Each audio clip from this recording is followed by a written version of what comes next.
The Louisville Cardinals closed out their non-conference schedule against Montana today. The Cards hope to bounce back after their loss to Tennessee earlier this week, but they'll have to do it without Michael Brown Jr. and Kobe Rogers, both out with injury.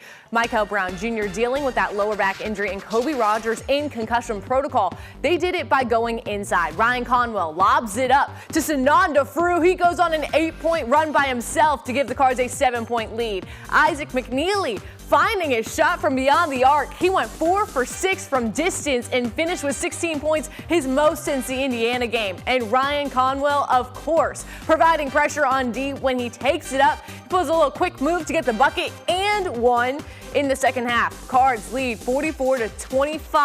Javon Hadley will not be denied the bucket. He finished in double figures with 13 points, but Sananda Frew punishing the Grizzlies.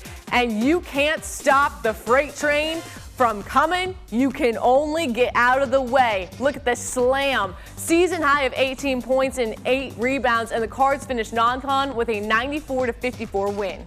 The Louisville Cardinals and Indiana Hoosiers starting off a big sports day up in Indy. It's a neutral site meeting between the basketball programs. The last time that these two teams met, the Cards took down the Hoosiers in the Bahamas. Both teams looking to bounce back after suffering their first loss of the season earlier this week. And what a start by the Cards. Louisville scores the first 16 points. McNeely with 15 of them. Hoosiers eventually get it in gear. Lamar Wilkerson buries the three. It's a 5-point game. Louisville with an answer, and his name is Ryan Conwell. Knocks down the three. Conwell with 21. Cards led by 14 at the half. Second half, another run by IU. Wilkerson from Lucas Oil Stadium, he had 12, and it's an 8-point game. That's as close as they would get. Sananda Frew forces a turnover. Javon Hadley finishes it off the break. Hadley with 15.6 boards. Louisville goes on to beat Indiana 87-78. Heading into rivalry week, it looked like the winner of the Governor's Cup would be whoever wanted it more. Both Louisville and Kentucky dealing with depleted rosters, and today it would depend on the next man up. Kentucky needed a win to become bowl eligible, and Louisville looking to stop their losing streak. First quarter, Cats punting the ball, but it's blocked. Terrence McWilliams Jr. scoops it up and takes it 19 yards to the 10-yard line, puts the Cards right into the red zone.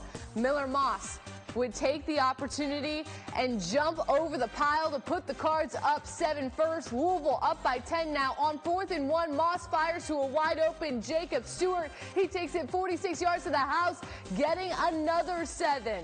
Cats trying to get a rhythm on offense, but Cleve Lubin is hunting down his prey, taking down Cutter Boley. Boley was sacked 6 times in the Governor's Cup game. Second half, Cards up 27-0. Moss hands it to Sean Boykins Jr., the wide receiver turned running back, rushed for 101 yards today. Cats desperate to put some points on the board, but Tayon Holloway sees that throw coming from a mile away, gets his second pick of the day, and at the end of the play, there is a little scuffle between the two teams, but it was all Louisville all day. The Cards keep the Governor's Cup, beating Kentucky 41-0.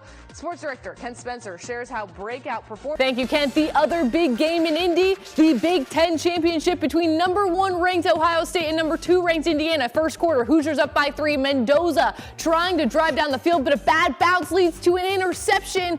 Buckeyes in great field position. Julian Sayin looking, escaping trouble. Fires to the back of the end zone, caught by Carnell Tate. Buckeyes take the lead with a touchdown. A couple of field goals later, Buckeyes lead 10-6. Mendoza finds Elijah Surratt under pressure, but he comes down with it. Indiana takes a 3-point lead, under 3 to go.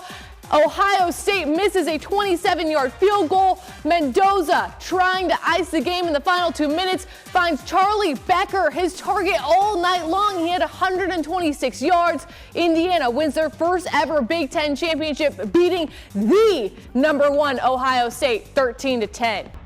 Well, all weekend has led to this. Louisville and Miami in the Super Regional Series finale. There's a spot in the College World Series waiting for the winner. The stakes could not be higher for this game, and these fans know what's on the line. Top of the third, Cards have 2 outs, but Max Gavin ropes this one to right field, and it's just got enough juice to get over the wall. The Hurricanes get across first with a 2-run lead, but in the fourth, Zion Rose pulls this one down the left field line, bouncing to the warning track. Garrett Pike rounding third. The throw coming in, but it's not in time. Cards are officially on the board, and the rally continues with a little chopper by Byram Hott. Fielder's choice goes to second and then to first, but they can't get the double. It's tied up at Jim Patterson. We head to the bottom of the 7th. Eddie King Jr. at the plate.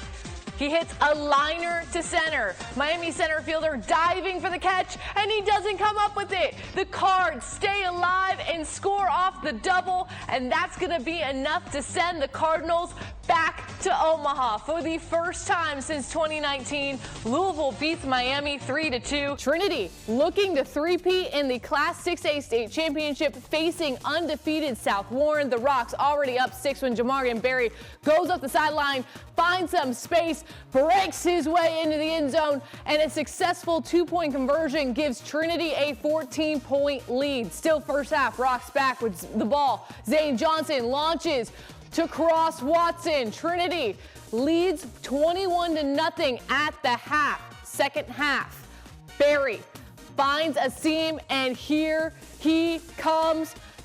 Lowers his shoulder, and boom, he ends right into the end zone. Trinity leads 28-7. South Warren trying to make it a game. Camden Page launches this one to find a wide open Jake Carter to pull the Spartans back 28-14 with a quarter left to play. Spartans have one last chance going on it for 4th down in the 4th.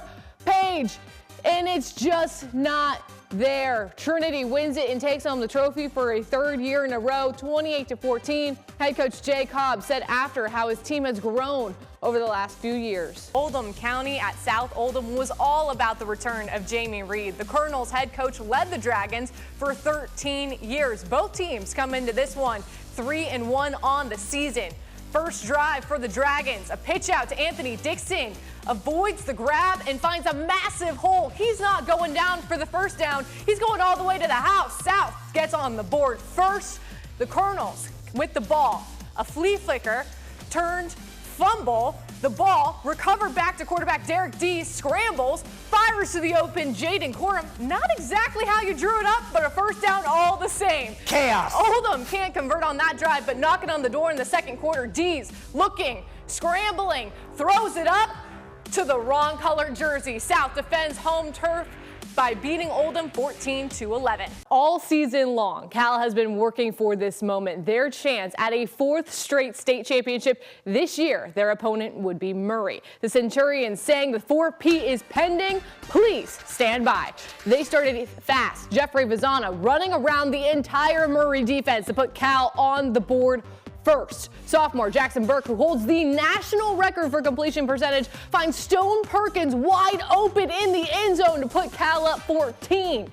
Cal now up 21-0. Jahai Brown gets airborne for the touchdown, and he's feeling it. Wait for it. Strike a pose. Burke dumps it off to Brown, who kicks it up a notch. Murray has no one to slow him down. He is gone. Burke goes a perfect 14 for 14 to give Cal the perfect season and the 4P. Cal wins 42-7. Head coach Hunter Cantwell on his young QB's performance after the game.